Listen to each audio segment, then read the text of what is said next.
Okey, kita sambung sekarang kita try jawab pula soalan nombor 15. Soalan nombor 15 ialah soalan pelan dan dongakkan. Okey, soalan pelan dongakkan ni cikgu bagi tahu kamu kena berjaga-jaga sebab dia senang hilang markah. Dia senang dapat markah tapi dia senang juga hilang markah. Okey, cuba kita baca soalan dia dulu. Apa-apa hal dia mesti baca soalan dululah. Darjah 11.1 menunjukkan sebuah pepejahan terdiri pada gabungan prisma tegak, okey. ABFGLH dan cuboid BCDEKHIJ. Okey, yang cuboid depan ni, yang belakang tu adalah prisma. Segitiga bersudut tegak ABF ialah keratan rentas prisma itu, okey. Ambil biru lah. Okey. Segitiga bersudut tegak ABF ialah keratan rentas, seragamnya tepi BEF dan CD. CD mana? CD ni adalah tegak. EF sama dengan KL sama dengan 2 cm. So kita tulis sini 2, sini 2. Okey. Soalan yang pertama dia suruh lukiskan dengan skala penuh. Lukiskan dengan skala penuh. Dongakkan pepejal itu pada sata mencancang yang selari dengan CI. Awak tengok sini je. Sebagaimana dilihat daripada X. Mana X? Okey, ni X. Awak bayangkan awak seolah-olah berada di X dan awak melihat bongkah tersebut. Begitu. Tapi ialah dia sebenarnya bukan kita lihat. Dia sebenarnya unjuran ortogon. Unjuran ortogon ni adalah apabila kamu suluh torchlight daripada X ni, bagaimana bayangnya terbentuk di dinding. Begitu, macam tu. Tapi bayang tu bukan sekadar bayang. Bayang yang kita nampak semua garis-garisnya. Begitu. Kalau bayang dekat luar selalunya tak nampak kan. Nampak dia punya luar je kan. Shape luar je. Okay, bayang ni kita nampak. Dalam-dalam tu kita nampak garis je.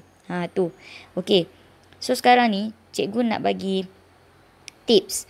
Bila kamu nak lukis pelan dongakkan ni, jangan terus lukis pada jawapan. Kamu kena ada plan dulu. So, bila kamu dapat ni, kamu plan dulu. Jangan terus buat jawapan. Agak-agak macam mana daripada X. Bila kamu duduk di situ, bagaimana kamu orang kata menolak. Okey. Kalau daripada sini, kamu nampak ruang inilah. Kan, segi 4 ni. Okey. Sekarang ni kamu kena bayangkan, kamu nampak D depan kan. D, kalau kamu tolak dia akan berhenti di E. Dan akhirnya, kan, yang macam sengit ni, kita pun tolak. Tolak bagi tegak. Tegak bagi dia kena dekat dinding FEB. Apabila kita tolak, kita penyetkan rajah ini. Kamu bayangkan kamu penyet daripada X. Okey? Daripada belakang FA itu pun kamu penyet secara tegak. A itu yang sengit itu kamu penyet secara tegak. A, kalau kamu penyet secara tegak, dia jatuh dekat B. F memang F lah kan? F dinding ni lah. Dinding ni. Itu yang kamu akan nampak apabila kamu daripada X. Kamu penyet, D jatuh atas E, J jatuh atas K. Okey? I jatuh atas H, C jatuh atas B. So, dinding yang paling besar yang kamu boleh ambil daripada X itu adalah dinding BHLF. Itu. So, kita lukis yang tu dulu. Itu basic shape dia. Maknanya kalau sini 5 lah. Ni 5. Maka sini 5. Kalau tinggi dia ni, sini 6. Okey. Ni 6. Ini pun 6. Bila tambah 2, jadi 8. So, maknanya dia punya plan macam ni lah. Cikgu buat kat bawah lah. Kat sini. Okey. Ni 8. Ni 5. Okey. Sini 5, sini 8. Macam tu. Lepas tu, yang ni yang ni kan dinding yang depan tu kan rendah. Rendah, lepas tu kamu nampak DJ kan. DJ ni D tolak jatuh dekat E, J tolak jatuh dekat K. E dengan K ini 2 cm di bawah sini.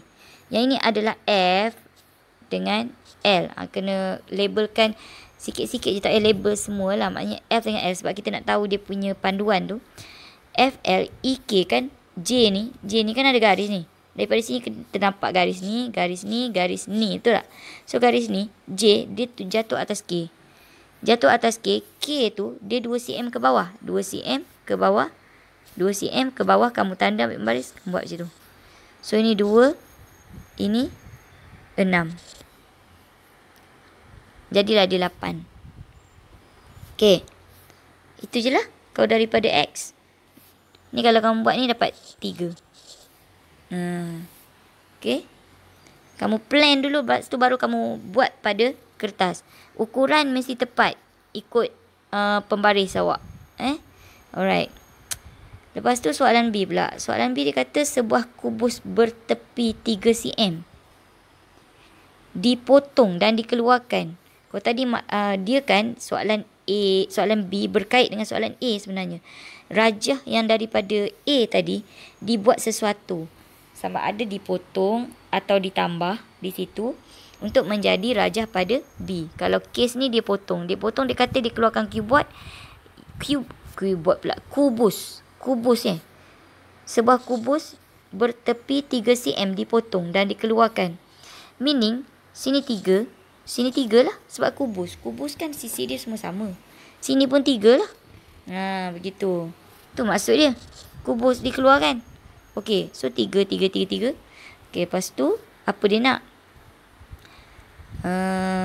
Lukiskan skala penuh pelan pepejal itu. Okey, bila pelan maknanya kita kena lihat daripada atas.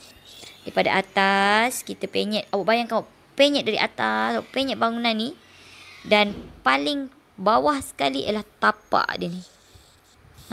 Tapak dia ni lah yang awak kena lukis. So kalau tapak dia maknanya dia macam ni lah. Tapak dia sini 7, sini 5. Okey, 7 kali 5 tu kan 4 segi tu kan. Okey, lepas tu daripada atas awak boleh nampak ni. Kan? Okey, kalau kita tengok K penyet jatuh atas H, J penyet terus atas I. Yang Q dengan P ni. Nampak ni garis ni, nampak garis ni. Garis ni dia jatuh ni. Q jatuh atas P. R jatuh atas N. So, garis biru ni kita akan nampak. Dan kita juga dari atas kita nampak yang ni lah kan. Yang ni kan. Okey. Tadi kan dia sengit ni. Ini 4 kan. 4. Maknanya dekat 7 ni. Dekat 7. 4. Ambil 4 tanda. Ambil 4 tanda garis. Maknanya sini 4. Sini 3. Nampak ni. Yang FL ni kan. 4 belah sana, 3 belah sini. Ni. Ni kalau dia penyet, dia kan sengit. Penyet jatuh atas B. A atas A lah. Dia penyet macam tu je. Yang sengit tu dia dah jadi AF ni. Kalau ikutkan awak suruh torchlight, dia akan jadi garis AB. Bayang dia. Itu unjuran ortogon namanya. Sebab tu F ni kalau penyet jatuh atas B. Kan? A ni jatuh atas A lah. So garis yang AF ni dia dah jatuh atas AB. Tu. Sebab yang ni tegak tau. Kan? Okey. So dia akan jadi A, B, C, I, H, G ni. Yang FL ni inilah dia. Inilah FL awak ni. FL. Tu. Okey. Lepas tu. Ni 5 kan. Ni tadi 5 kan. Ni 7 kan. Okey, lepas tu yang ni kita nampak ni kan. Ni daripada atas. QR ni dia jatuh sini dekat PN ni. Okey, QR ni daripada sini berapa? Kalau dah ini 5 kan. Kita tahu Q yang dikeluarkan, kubus yang dikeluarkan ni 3 bersisi 3. Maka sini lagi 2 lah. Maknanya dekat mana tahu awak nak lukis tu? Ni 5 kan, ni 5 kan. Dia ambil yang dekat 3. Ni dekat 3 kan?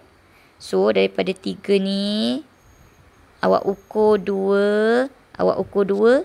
Zap sini. So, sini 2. Sini 3. Jadi 5 tu.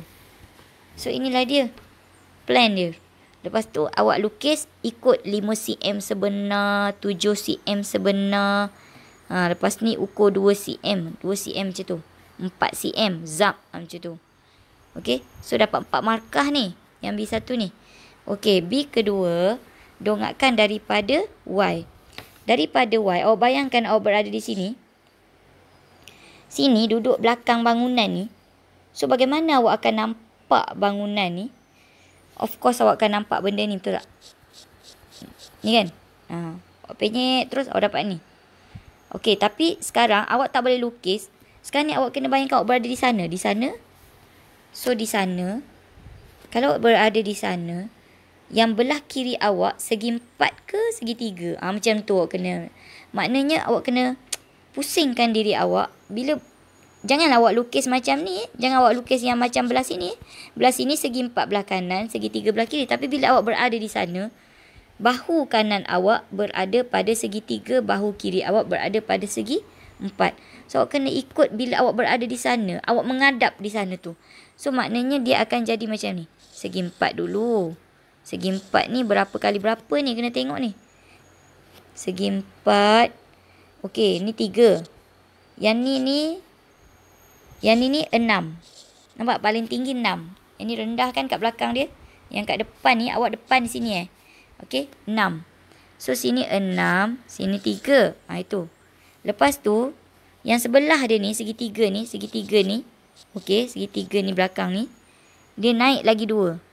Naik lagi 2. Lepas tu dia macam ni. Okey. Dan ini berapa? Ini 4. Kena awak membayangkan awak berada di sana dan menghadap bangunan ini. Maka segi 4 menjadi sebelah kiri. Segi 3 menjadi sebelah kanan. Dan ukuran dia macam tu. Yang ni sampai 6. Yang ni dia naik lagi 2 ni. Ni 4. Yang saya ingat ni awak tak payah ukur. Awak buat dulu ni 8. Awak buat ni 4. Lepas tu awak zap je. Macam tu. Lepas tu ada apa lagi? Kita tengok daripada sana.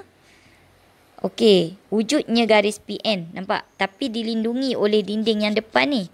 PN ni ada tapi dilindungi oleh dinding depan tu. Maka PN itu kita kena buat secara putus-putus.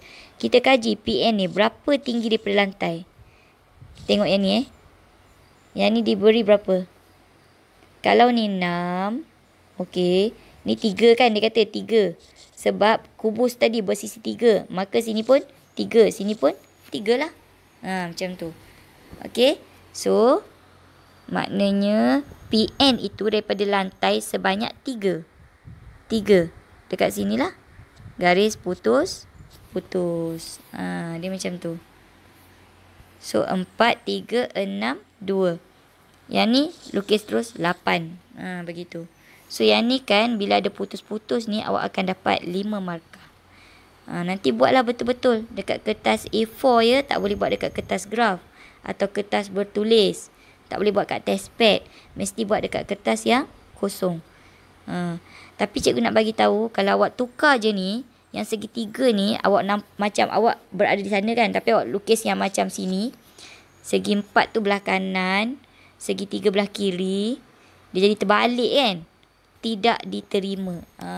Tu bila awak berada di sana, daripada Y tu awak bayangkan awak menghadap bangunan tu daripada Y. Itu. Awak bayangkan macam tu. Okey.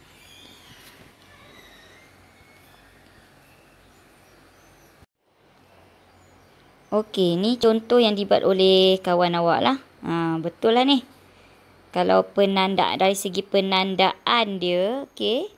Kita tengok yang dia mula shape asal. Tapi itulah lukis atas kertas bergaris lah pula. Dia sebenarnya dia tak boleh sepatutnya lukis atas kertas bergaris. Dia kena lukis atas kertas A4 kosong lah. Okey. Okey, tengok. Okey. Dia mesti ada segi 4 FLDJ. Sebenarnya tanpa label pun diterima tapi kalau awak nak label, itu lebih baik lah. Okey. Dia ada 2 segi 4 ni. Dah dapat shape yang pertama. Markah pertama dah dapat. Lepas tu dia punya ukuran. Dia akan check ukuran lah.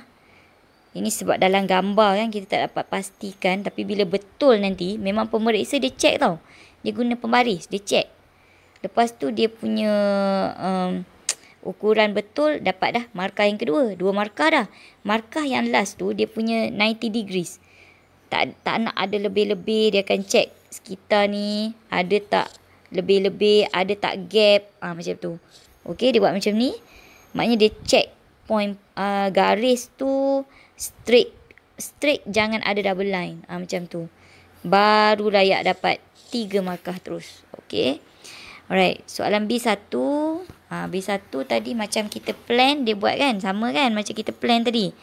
Okey. So bila dah plan senang awak buat kan. Maknanya awak akan terarah lah, terpandu lah maksudnya bila awak plan dekat soalan tu tadi. Kan? Awak just lukis je. Okey. Ada 3 segi 4. So dia dapat 1 dah. Lepas tu semua measurement betul, dapat 1 lagi. Lepas tu jangan ada double line. Dia macam ni, nampak ni double line ni kan. Double line ni pun kadang tak boleh ni. Dia mesti smooth je. Sebab tu pensel mesti pensel yang bagus. Dan cikgu terang dekat awak tu supaya buat yang besar dulu. Shape dia yang basic shape tu, yang besar ni dulu awak ni kan dahulu. Baru awak buat yang kecil-kecil kat dalam tu. Gitu. Okay. Jangan awak buat yang kecil ni dulu, baru awak sambung dengan yang besar. Itu memang akan jadi dia non-collinear kat sini nanti. Non-collinear tu maknanya macam dia macam ni kan. Lepas tu dia dia tak orang kata apa? Dia tak segaris. Dia jadi macam kat sini dia sambung kat sini pula. Dia sengit sikit macam tu kan. Okey, padam balik kawan punya ni. So kawan awak ni dia dapat markah penuh lah. Buat markah penuh. Dapat 4 markah lah. Cantik je. Yang ni lah sikit ni. Sikit ni atas budi bicara pemeriksa lah. Okey. Soalan B2 yang dongakkan daripada mana tadi? Daripada Y ke? Y. Ini image. Dia nampak macam sengit. Mungkin sebab image kan.